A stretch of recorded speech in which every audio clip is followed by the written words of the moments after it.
evening, viewer, and thank you for keeping tuned to UBC TV. And tonight, Focus on Development is back. We shall be focusing on cooperatives as a vehicle for economic and social transformation. And joining me on set to discuss this broader issue is the CEO of Uganda Co-operative Alliance, CPA, Ivan Asiimwe. You're welcome, sir.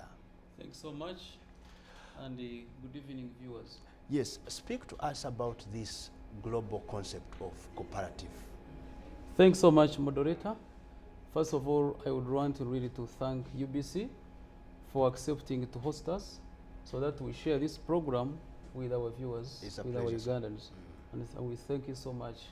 So cooperatives, basically, before I go deeper, a cooperative means an association of persons united voluntarily to meet their social, economic, and cultural needs and aspirations through a jointly owned and democratically controlled enterprise. It means you come together, people come together to meet the same economic, social, and cultural needs. Because there is something in common that you feel that 1 + 1, when you come together, you will solve that problem. And globally, cooperatives started way back in 1844 when the weavers and other people sitting in Rochdale within England, they realized that they couldn't succeed individually. And they thought that if maybe we came together as a team, then we can have synergies. So that is where we see cooperatives begin. And then in 1913, Ugandans also, because of too much exploitation by the middlemen, they said, no, enough is enough. We cannot continue being exploited to this extent. We need to benefit from our sweat. So they formed the first cooperative society and named it China Kuria in Uganda, meaning your enemy is around. So they formed it around that ideology to the effect that they had an enemy who was a middleman. As farmers, they said, let's come together so that we control the value chain and remove that exploitation. But the colonials, by then, we were under colonial rule. They were not happy with whatever was going on. So whatever they were doing was to suffocate the Africans, not to come together, not to join hands, because they realized if these people continue and we allow them to work together, then we shall not continue to exploit them the way we are doing. So after forming that society, they went ahead. They wanted to ask the government to have a law in place. 1935 they tried, but the colonial government refused them. Still in 1946, they moved on. And then the colonial government said, okay, let's allow these people maybe. Let's allow them have a law. But I'm telling you, moderator, you can imagine from 1913 to 1946, there was no law. Because the colonial government thought that if we allow these people to continue and form cooperatives, then we shall not continue to exploit them. And in fact, their laws were enacted and made it an offense for any financial institution to lend money to an African farmer, which was very unfortunate. So, fortunately, in 1946, the law comes into play, but still the law does not allow the cooperatives to grow, but rather to kill. So until 1952, when Andrew Cohen came in as a governor and listened to these farmers and set up a committee of inquiry that released the report on the 11th of June 1952 and gave autonomy to cooperatives. Let cooperatives be there such that our people can generate more revenue. That's why we are talking about development. We need to develop together. So since then, the laws have been enacted, 1952, 1963, 1970, 1990 Act, which is now under amendment process. Okay, now, let's bring the debate closer. The program is focused on development, and you have raised a fundamental issue of middlemen. Yes. What is the danger of having a middleman in someone's production chain, for instance, for those people involved in farming? Very good. You can see it today. Talk about many enterprises in this country. A farmer, talk about maize. I am a farmer. I grow maize. I need like 4 or 5 months for the entire period. Now, when I harvest my maize, I am forced to sell a kilogram at around 300 or whichever price. Someone buys my maize, keeps it for 1 month, and sells it double of the price. So it means the farmer is not benefiting, but actually there is someone there waiting to see a farmer suffer, and then for him is benefiting. So that's why cooperatives are better, because cooperatives will bring together the farmers. The farmers will access inputs together. And moreover, these are improved, not these fake ones in the market. Because they have a supplier, they have a contract with the supplier, they access the inputs together. Then, when they harvest, they bulk together their produce. Rather than taking this produce to the middleman, the produce is taken to their store. As a cooperative, they wait for the prices, and then they market and get better prices. And on top of that price, they even pay them a premium. So the premium which would have gone to a middleman rather comes back to a cooperator. Now, because of the tripartite model or the arrangement of cooperatives, within that period, when a farmer needs financing, then he goes to the SACCO, because the SACCO is also a cooperative. The SACCO is a savings and credit cooperative organization. This is the tripartite model pushed by Uganda Co-operative Alliance. Make sure that whenever there is a SACCO here, there is another form of cooperative to address production, to address financing, and also marketing. Why are we seeing a middleman remaining in Uganda's production chain? Is it because we are not seeing government physically to help farmers, or there is just an economic issue that is bringing the middleman on board? Here we can talk of numerous reasons. One, it's about the policy. You know, the government is the custodian of policy. What policies are there? What policies are in place?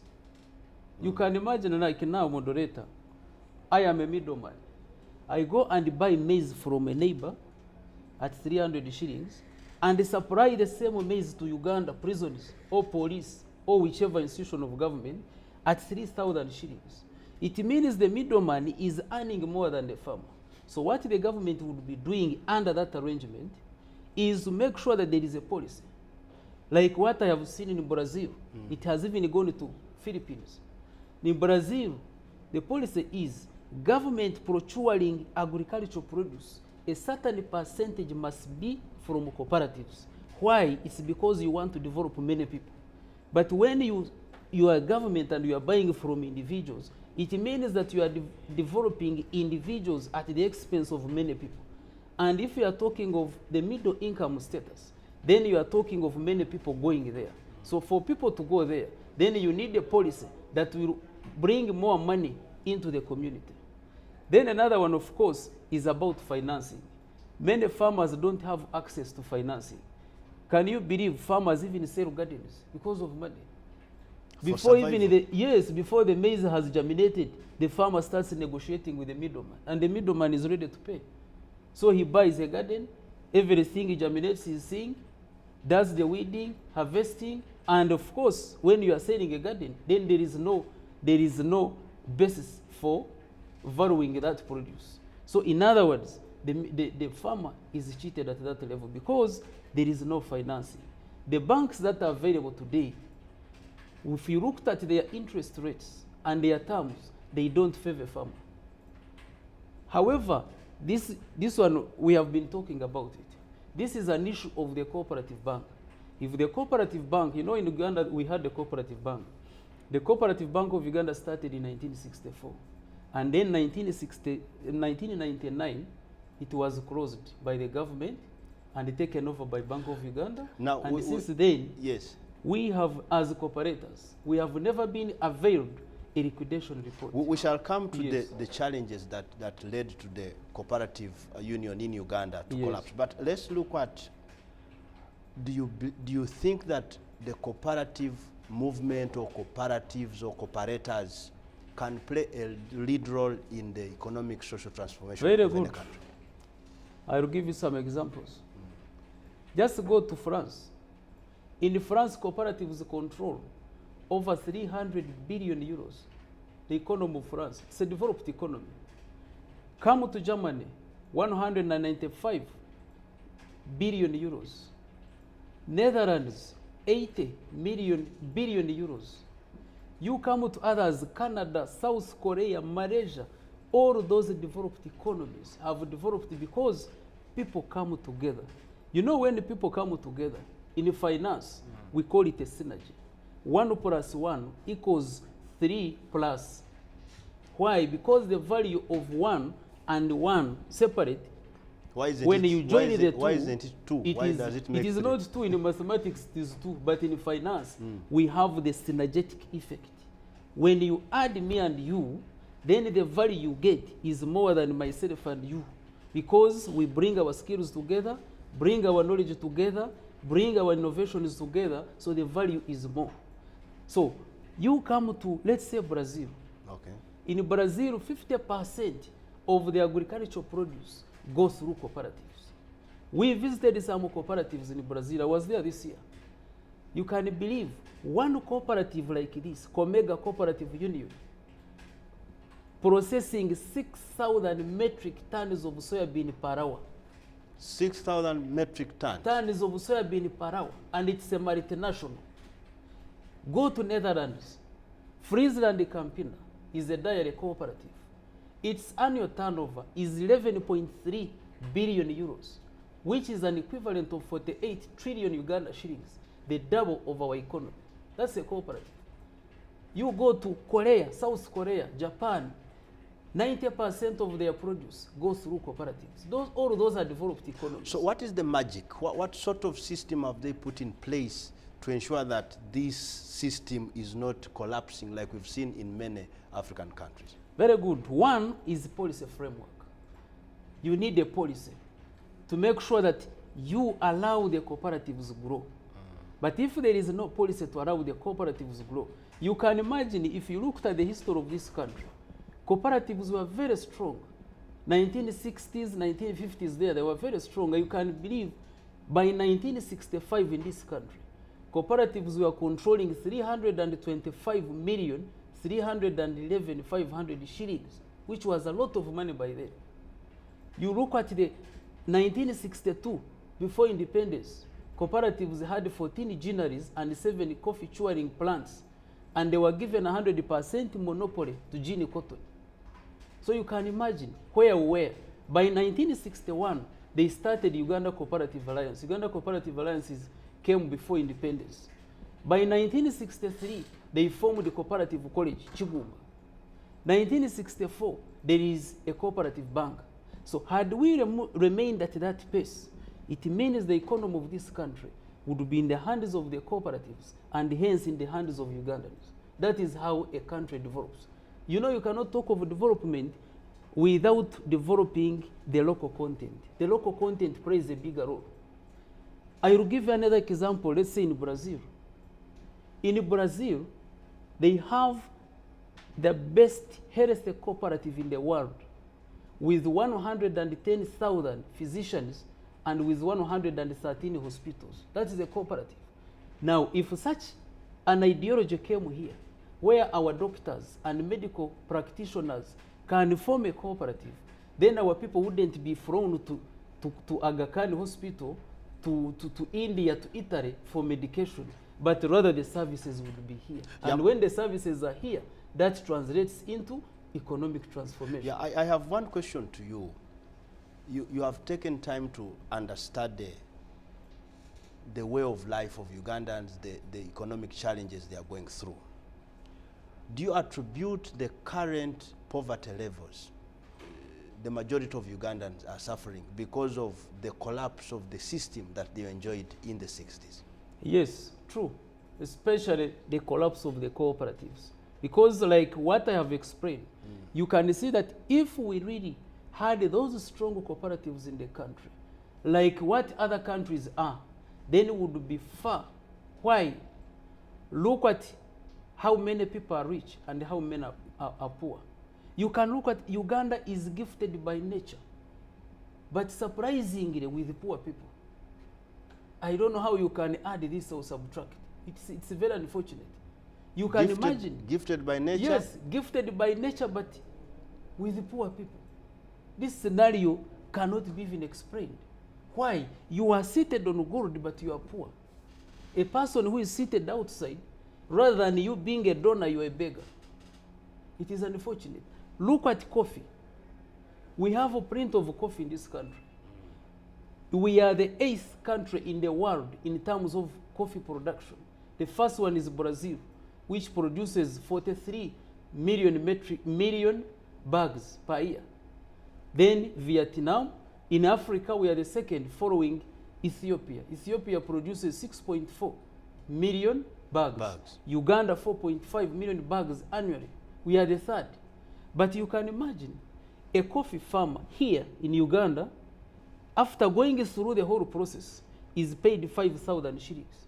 You follow our coffee in Europe, which I found in Netherlands, in The Hague, opposite ICC, in a supermarket, branded Uganda coffee, Uganda CPA coffee, and the price per kilogram there is 24 euro. 24 which is an equivalent of around 90,000 Uganda shillings. So you can imagine, when you are talking about poverty, these are areas I want you to look at. A farmer here is paid 5,000, but a person seated on a computer in Netherlands is selling it at 90,000. So, given the two, who will be rich? Look at our tea. Uganda produces 60 million kilograms of tea per year. But where is it sold? Around Mombasa, Kenya there. So, they are paid peanut. But when it is exported, the exporters get more money. Talk about bananas. Uganda is the third country in the world to produce bananas. The first one is India, followed by China. Then Uganda is third, producing 9.8 million metric tons. It is now close to 10. Now, go to milk, 5.0 million metric tons per year. Now, given all that, you can prove that we are gifted by nature. And we have a comparative advantage in agriculture. So, having known that, how can we invest more in agriculture? That's why you find that the first cooperative societies were into agriculture, because there was a niche, there was an advantage. And had we capitalized on that, then I'm telling you, moderator, instead of sending the low coffee, would be now, you can imagine by 1962, 14 coffee gineries, yes, and 7 chewing plants. Now from there to 2017, it means we would be making Nescafe here. Now the Nescafe we are importing is our coffee. It goes there, they put it in a tin, and it bounces back here. You sell a kilo at 5,000, you buy Nescafe kilo at 140. So when you are talking of economic transformation, those are variables we need to look at. Yeah, President Yoweri Museveni has talked of value addition, but also I know that his government is having ministers who are widely traveled. Where is the problem? Are you not lobbying enough as a cooperative union in Uganda, or you are not getting the support necessary from government? Very good. I think here there is a problem with Ugandans, and I wouldn't want to really push a blame to whoever. But I think there is still time and a chance for us to sit together as a family and deliberate on such issues. Because as you are saying, government has good programs. You can imagine there is a program on production. Talk about Operation Wealth Creation, talk about NADS, then you come, you reach somewhere on value addition. There are also other good programs. Talk about CAIP, Community Agriculture Infrastructure Improvement Program. Actually, under Ministry of the Local President's Government. new position is value addition. Very good. Household income, we must really help the household increase his income. So, you know, the President may be having good programs, but the implementation is the one who is the challenge. Because if the program is that add value, now there is a CAIP, which is Community Agriculture Improvement Program, supposed to provide agro-processing machinery. Now these machines, when they are given, when they go down, the program is that these machines are supposed to be given out to farmer organizations, or where the farm organizations don't exist, then they are supposed to give to an individual, but in the next few years, the district commercial officer organizes the farmers to form a group or a cooperative that will eventually manage this facility. But what happens, of course, corruption, you can't put it aside. So you find such a machine, a government program, going into the hands of a middleman. So it means you are not developing many people, but rather you are developing an individual. Now the other missing link now is on marketing. And I have told the government this. Because why? Once you say, let us increase production, then you should be having another arm that is looking at structured marketing. Yes, people are going to increase coffee. Like now the presidential directive of increasing coffee from 4.5 to 20 million bags by 2030. But where is the structured marketing? So the government would be coming in now, this is the role of government, to complete the value chain so that you handle production up to marketing. So the farmer is interested. You know, increasing production does not immediately affect marketing, but marketing affects production. If I'm a farmer and I know there is a lot of money in a coffee, you don't need even to give me free seedlings, as long as I know there is business. But even if you give me free seedlings but there is no market, then you may not solve the problem. So what is needed is coordination at the government level to make sure that these government programs bring everything together through the cooperative model. Because as I've said, cooperative model has been tested. It's a model that develops many people rather than individuals. And then eventually when those programs are aligned together through the cooperative model, then we see a transformed economy. So how have these countries you've talked about, Brazil, France, Germany, that are a success story, what systems do they put in place, and also safeguards against witnessing a shaky cooperative? Very good. As I have earlier said, policy framework is key. You need a policy. The policy plays a bigger role than the legal framework. I will tell you, like the legal framework, the current cooperative law was enacted in 1991. This is 2017. Most of the chapters of that law have been overtaken by events, and they are no longer relevant. However, it is under amendment, though it has taken time. Now, look at other forms of cooperatives in Uganda, the savings and credit cooperative organizations. Rather than the government looking at these ones as vessels for the other forms of cooperatives, now these circles are going to Ministry of Finance to be regulated as microfinance institutions. It means that they will change form because they will no longer serve the intended purpose. Then talk about the education. Education is key. The other time I was in Ethiopia. Now Ethiopia has over 8 universities teaching cooperative education. 8. South Africa has 3. Come to Uganda. Uganda, now we have 2 cooperative colleges. Cooperative College Chigumba, Cooperative College Tororo. They are still offering certificates and diplomas. You can imagine from 1963 to 2017, you are still at the diploma certificate level. The same Mosh University, which started in 1962 September, is now offering PhD programs in cooperatives. Kenya, it now has the Cooperative University of Kenya. Now, what am I trying to say?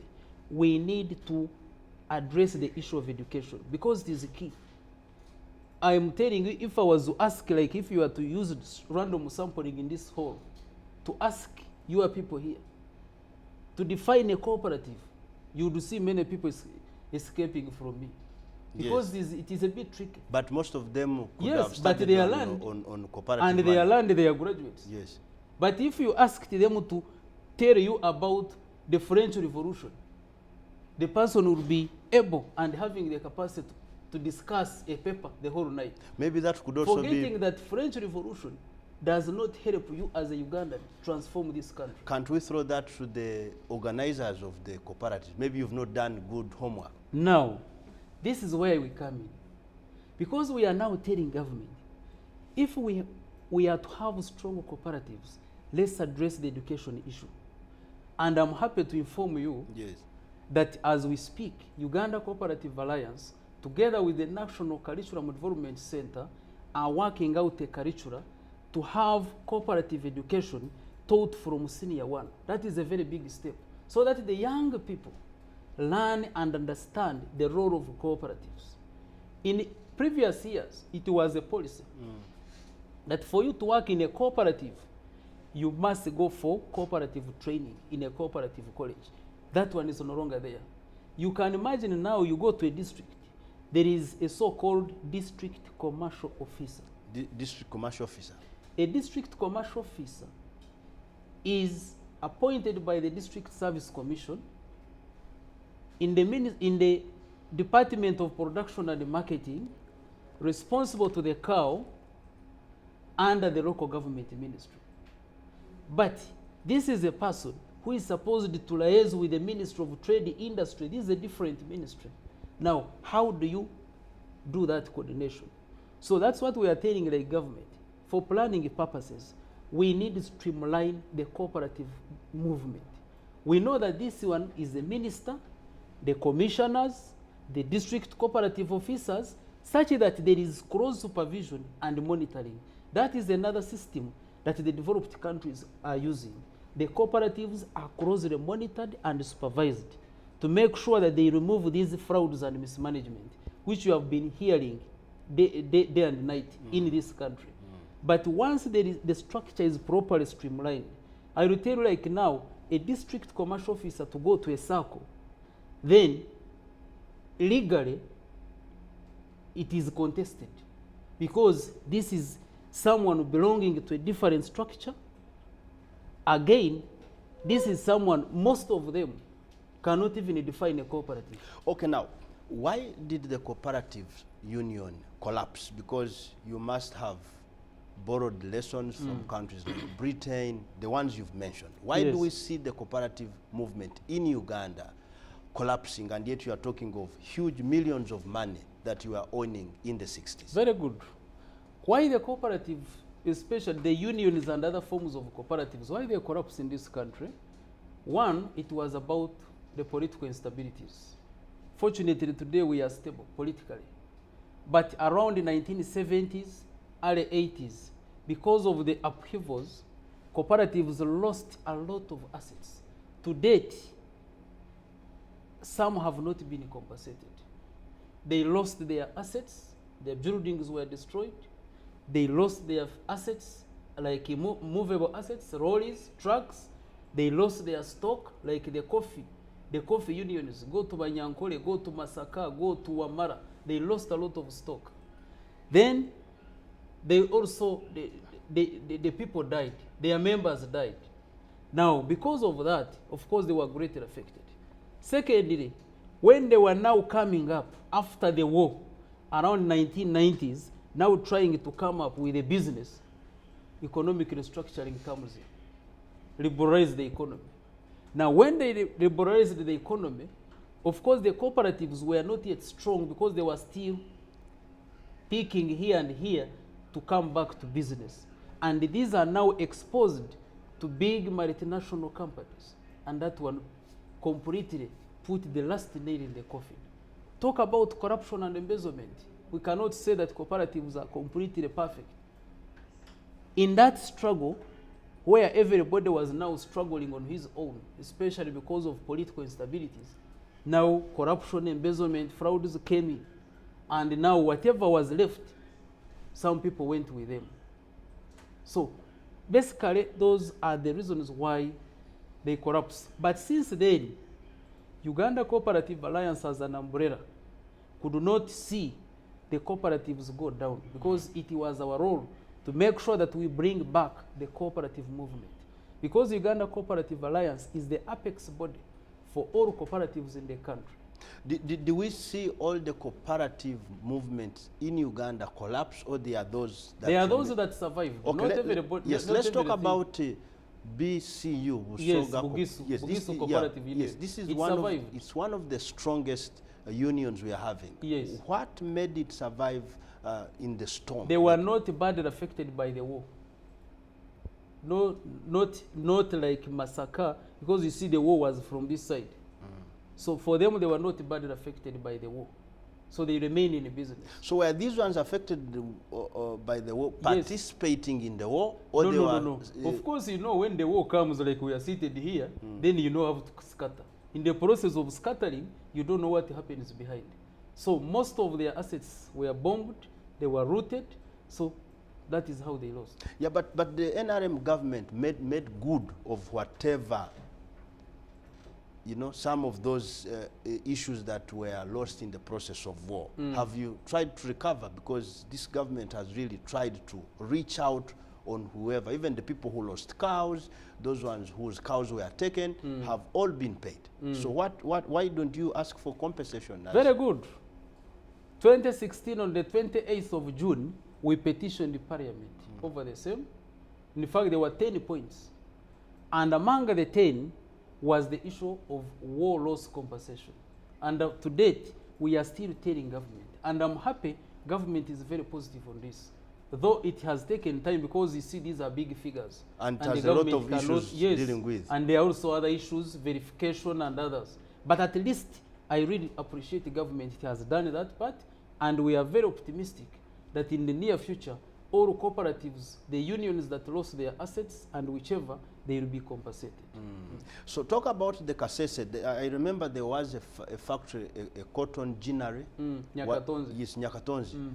Is that still surviving, or so it's limping? Nyakatonzi survived, though it also lost. And it is among those ones which are supposed to be compensated. So you see, majority of them lost. But you see the beauty with the cooperatives. That's why when we are talking about this, the sustainable development, cooperative ideology is the best. Because when you are talking about sustainable development, you are looking at the current development, but you don't impair the efforts of the future generation. So with the cooperatives, they are there today, tomorrow, and forever. You can imagine a cooperative like Banyankole Kweterana. The people who started it are no longer there, but it is still there. So that's why we are saying, if we are to have a sustainable development in the country, then we need to have cooperatives that will bring people together today, tomorrow, and for years to come. Are farmers in Uganda still appreciating the vibrancy and role of cooperatives in their day-to-day farming system? Very much. They are really appreciating. That's why cooperatives have come back. I will tell you, if you are to look at the current cooperatives now, talk about Bugisu Cooperative Union. They are into coffee. Talk about Banyankole Kwetera and Nimbarara. They are exporting coffee in fair trade.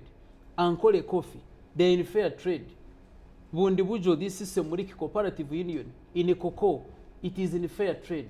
Talk about, there are many, very many cooperatives. Talk about circles now.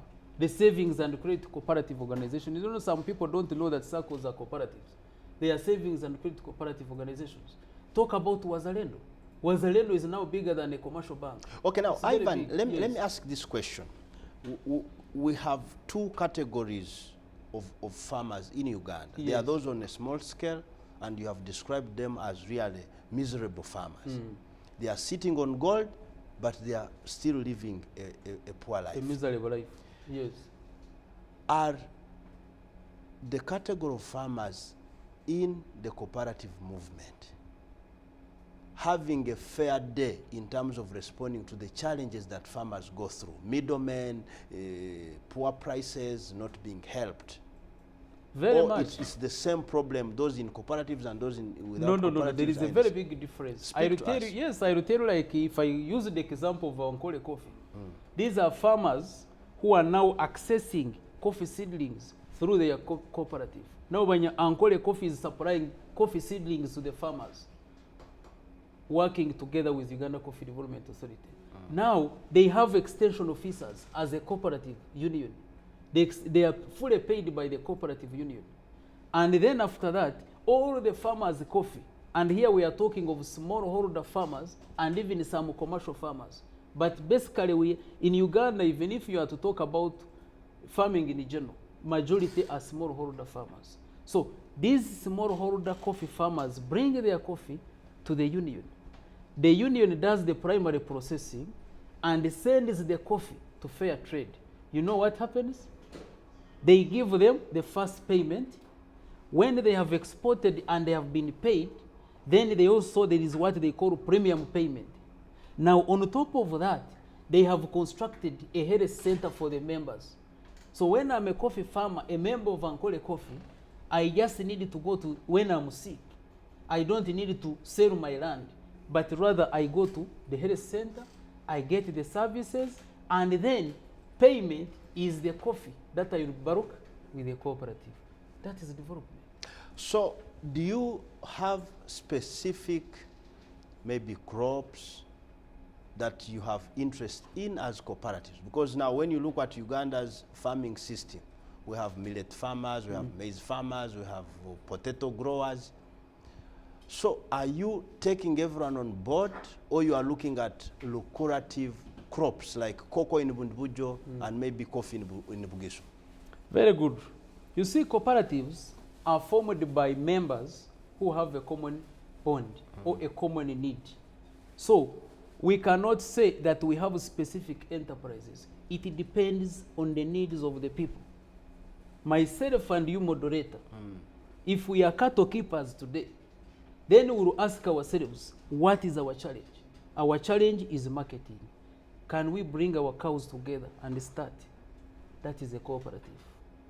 In Mbarara, the Matoke farmers have come together. They have now formed a banana cooperative union, specifically to address the issue of bananas, because they realize as farmers, their problem is marketing. So what they have done is to bring together all their bananas, get a central place and market their bananas, quality ones. And on top of that, they are now going ahead to producing wine, banana wine. You can imagine, from one bunch of matoke, how much is a bunch of matoke now? I think Kampala price is like 12,000. 12,000 in the village is 4,000. In the village, 4,000. But one bunch of banana, if you made wine, you get 250,000. 250? One bunch like this. You know, Africa is poor not because we don't have resources. The poverty is in the mind. That's why you cut your banana, sell it at 4,000, rather than processing it and get 250. Yeah, but there are challenges. My child is seated at home. There is the other one is sick. I must get quick money.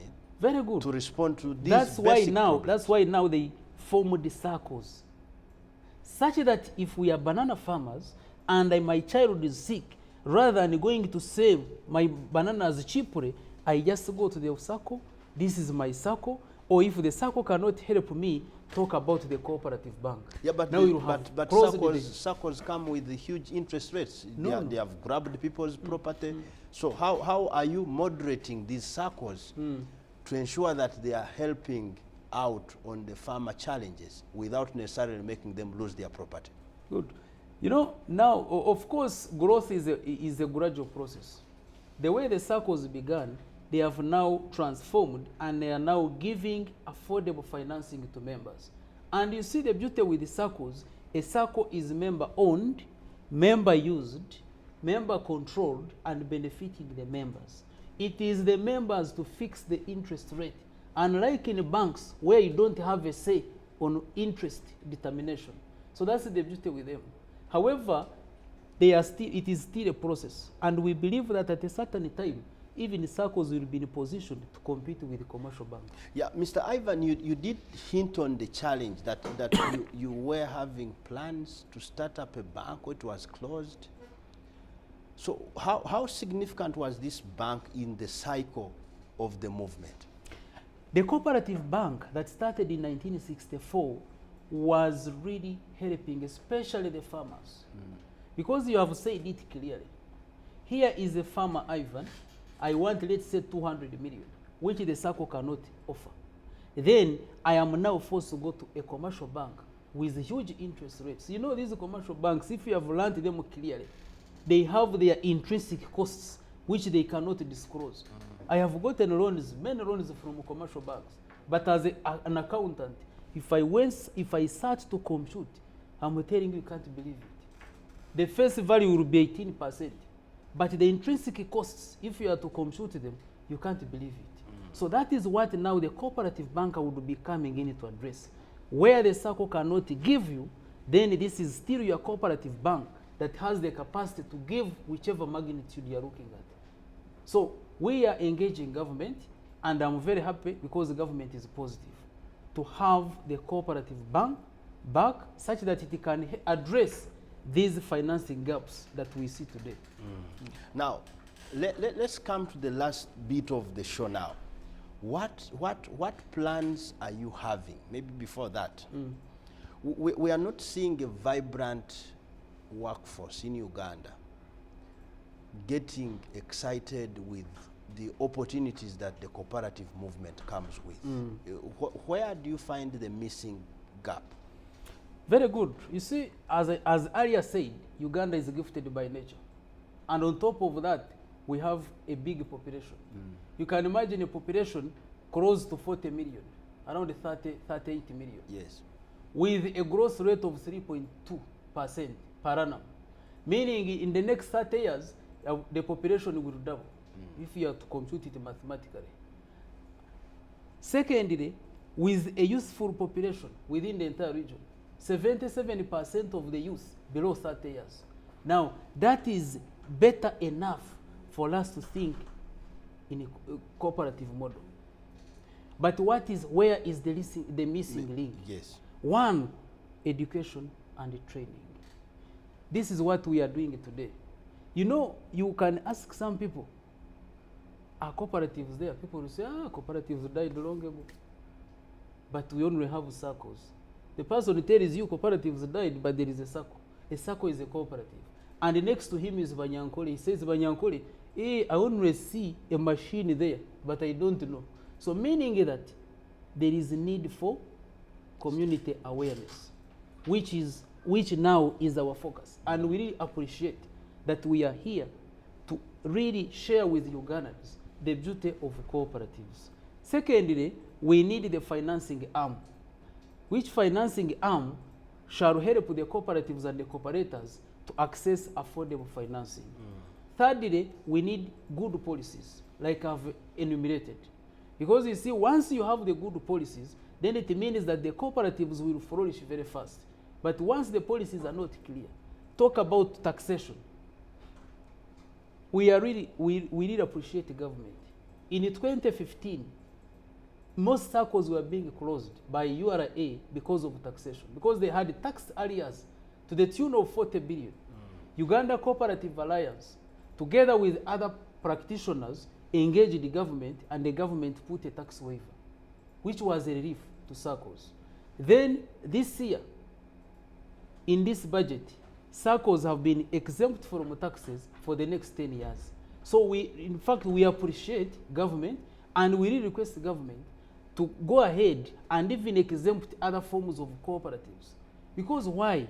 If the government can give a tax exemption to an individual investor, then what is it that we cannot give an exemption or holiday to many people who have come together to really develop this country? Then another one is the law. Of course, the law has challenges, though it is under amendment, but still there are some challenges. And then if you looked at today, the Tier 4 Microfinance Institutions and Money Lenders Act, it also has challenges in regards to regulating SACCOs, because they want to regulate SACCOs as if they are microfinance institutions. SACCOs are cooperatives. SACCOs are based on 7 cooperative principles. Once you really impair these principles, then the cooperatives cannot move.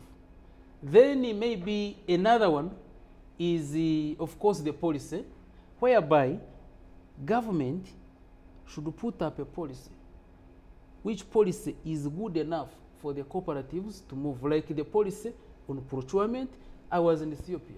In Ethiopia, their policy is all agricultural inputs go through cooperatives. All Why? agricultural inputs? Yes. Why? It's because they want to control the quality. But you go here, go to Container Village and see. You buy maize, but the maize will never germinate. So this is something that we can look at. Then continue, look at value addition.